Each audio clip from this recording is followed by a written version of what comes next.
is there any plan to put on an exhibit of these bones? Because I mean, from your research, it seems as if you find a lot of them.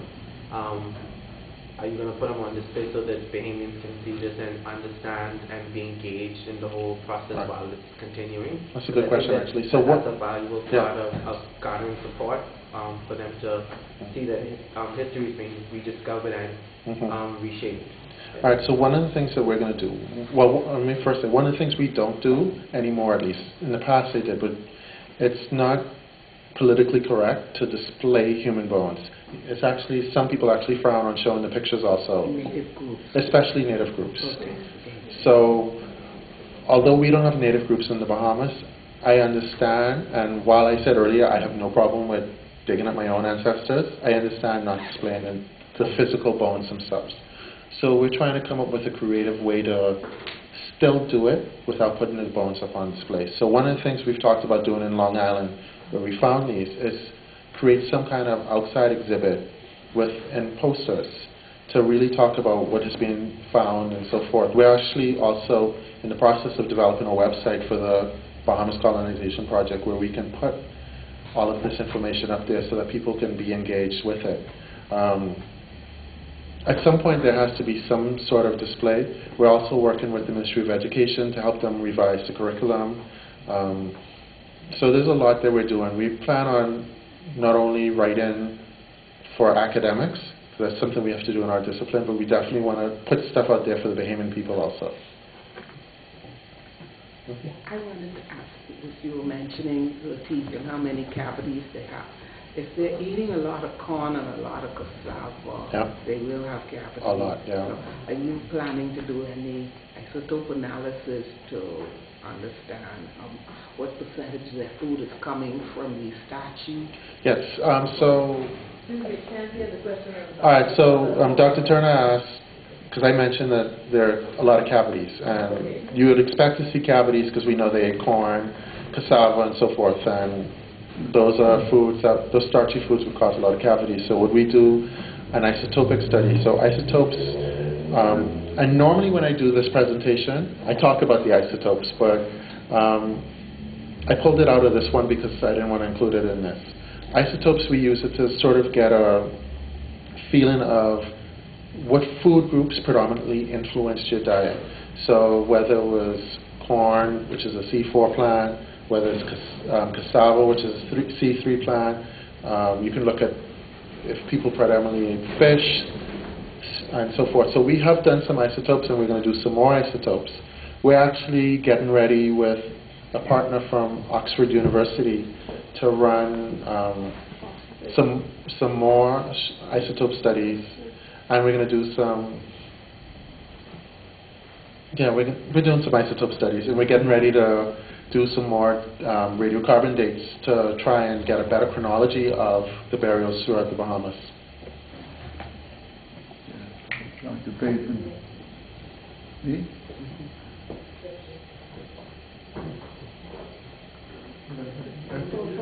Recently, there was a documentary that I saw on TV, and they were talking about the different things that come to the Bahamas, drifting from Africa and the ocean,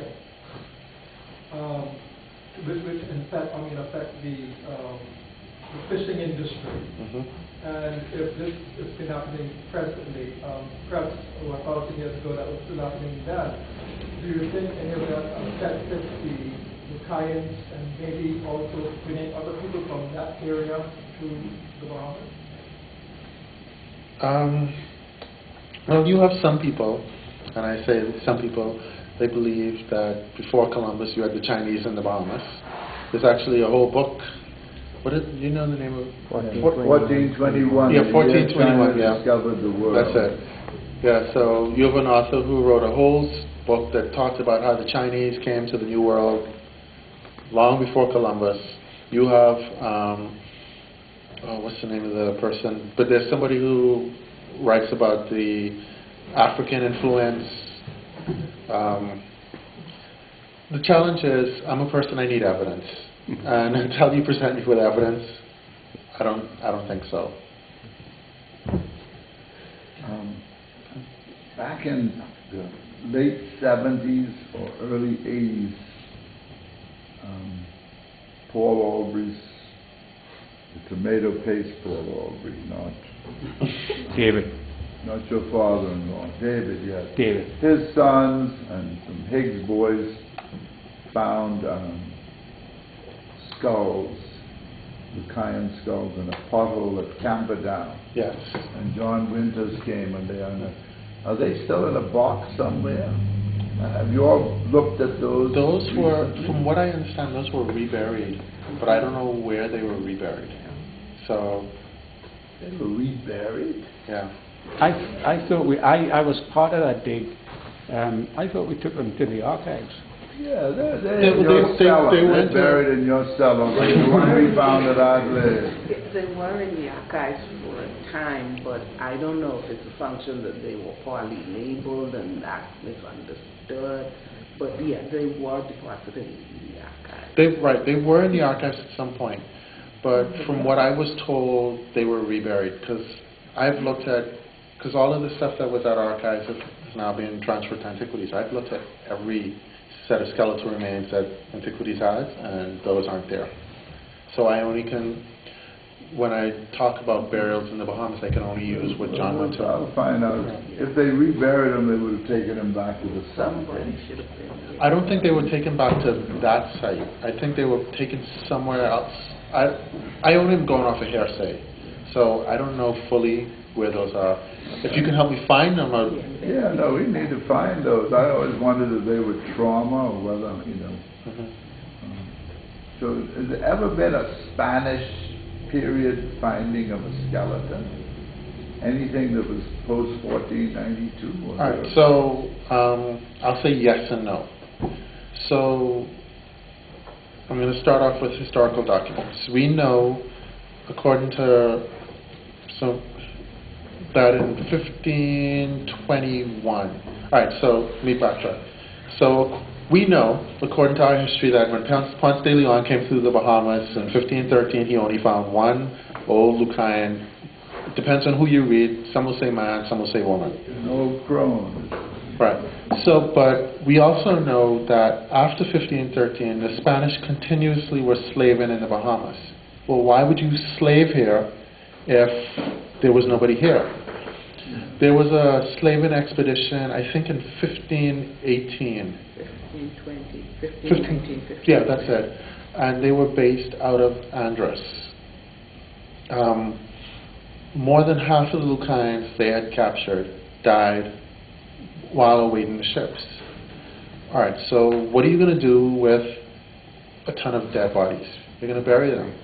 Sanctuary Blue Hole has, as I said, at least 20 sets of remains have been recovered, and the time I got to dive in it, it took a while for me to adjust in there because it's very dark, even though we had lights, a lot of gases, so it's difficult to see. But while we were leaving, I was finally able to look, and I was just like, I'm not going to cuss in here, but damn, there are bones everywhere. So, but the 3 dates we have for Sanctuary Blue Hole are right at the end of that Lucayan period. We also know with the Sanctuary Blue Hole remains that there's a lot of stress on the bones, a lot of dietary stress. So my theory, and it's still a theory until I do more, is that this may be possibly a burial, a slaveholding. So in the study where we're going to date a whole series of Lucayan bones, Sanctuary Blue Hole, actually we're going to date almost every one we have because we want to get a real clear chronology. We're also going to do a study that's going to help us get a better, what's the term I'm looking for? We're trying to get a tight date range for that site.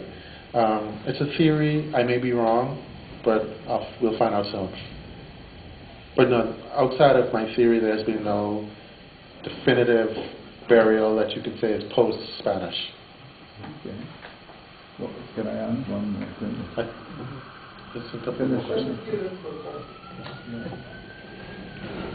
He's fine. You mentioned you saw a lot of skeletons with cavities. Did you see any evidence where there were any sort of like dental yet? Outside of the filing, that's about it. The teaching guy, he did a thing at the University of the Bahamas, I think last semester. Yeah.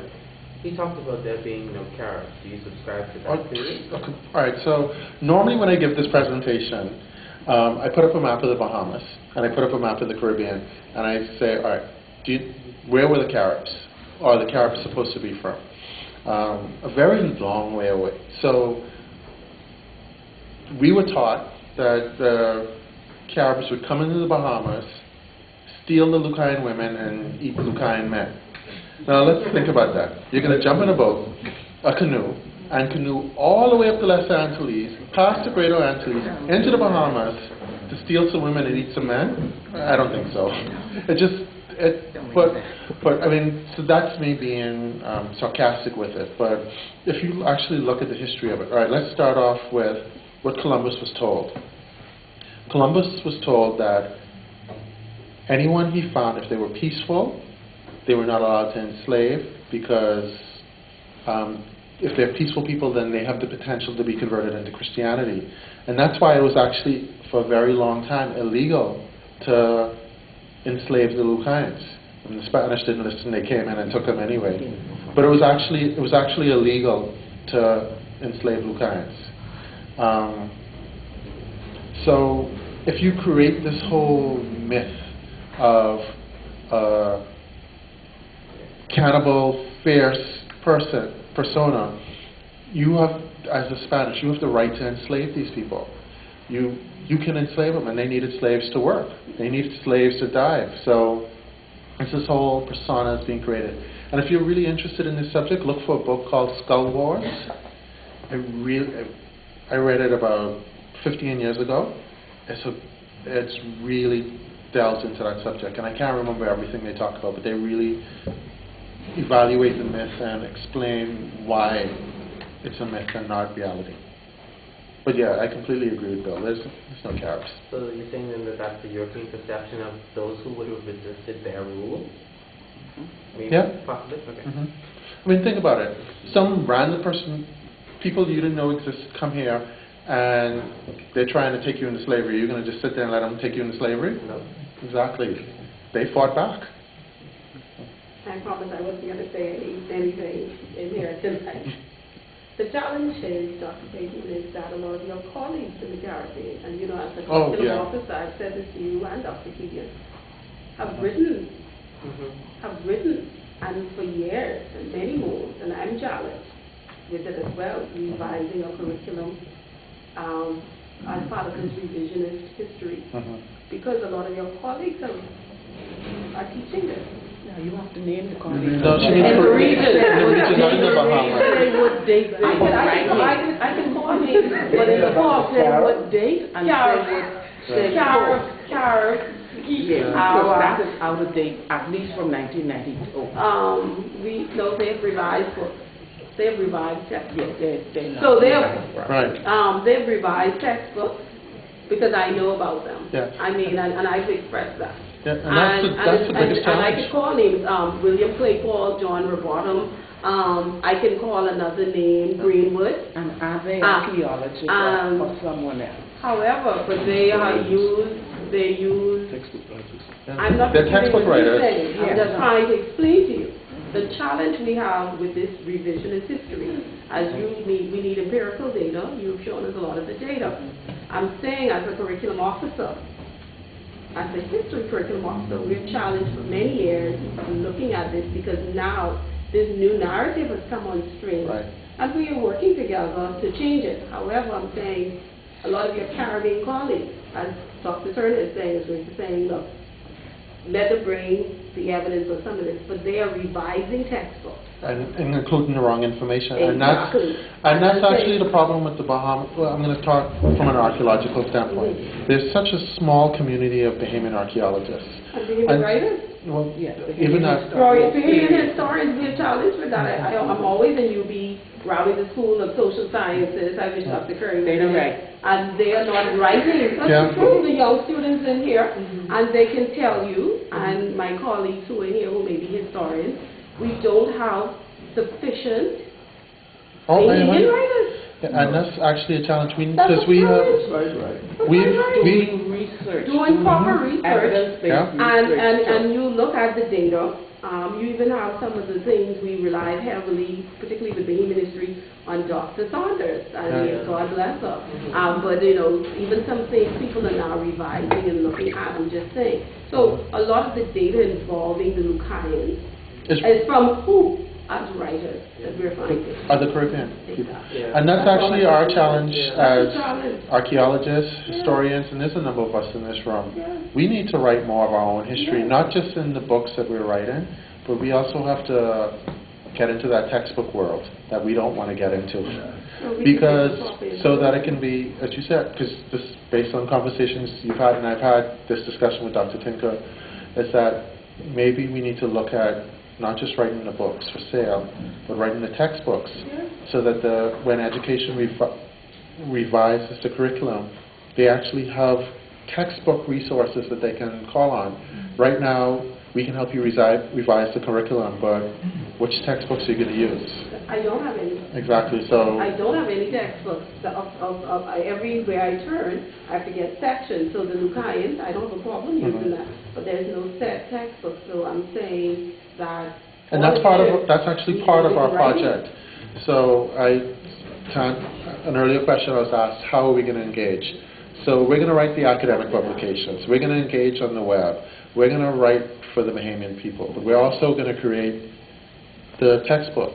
So a number of years ago, and Keegan gave you a copy of this, he wrote the Bahamian archaeology. It was the first, and I think, Neil, you published it, right? I mean, so that was a good start.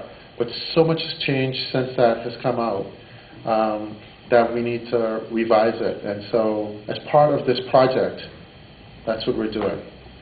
And then my follow-up question to you, are you working with Joanna Oscar? Oh, yeah. I mean, you want to share with the audience some of the stuff, because I know I met her. And Yeah, so the duos that she has. there's so many researchers that have come into the Bahamas, and they are providing the information to us, but we're trying to figure out, all right, how do we get the information from us to the Bahamian public once again? So we're working with a researcher from Oxford. She's done studies on the duos, more than actually all the wooden artifacts from the Bahama archipelago in the region. Tremendous study. Now she's doing a study where we're looking at the exchanges of stone from the Caribbean into the Bahamas. This is wonderful information that I'm learning, but how do you learn this outside of these presentations? How do more people learn it? So once again, we're engaging with the Ministry of Education. We're going to create curriculum packets. A website is being developed. All this sorts of stuff so that the information gets out there. So it's not just wonderful, I know it, oh, you guys came to my presentation, you know it. And I actually showed some of the pictures from her study, some of those stone things I showed were part of her study. So this is our way to try and really help get the information out there. Hopefully, we also want to try some social media stuff. I'm waiting. I'm actually going to be in the Turks and Caicos for the next couple of years doing some work down there. But I'm going to be working with a media specialist to really come up with some ways to engage people on social media through digital technology. So hopefully we can use that to really get people to know about the archaeology and the histories. And we're only starting with the Lucayans.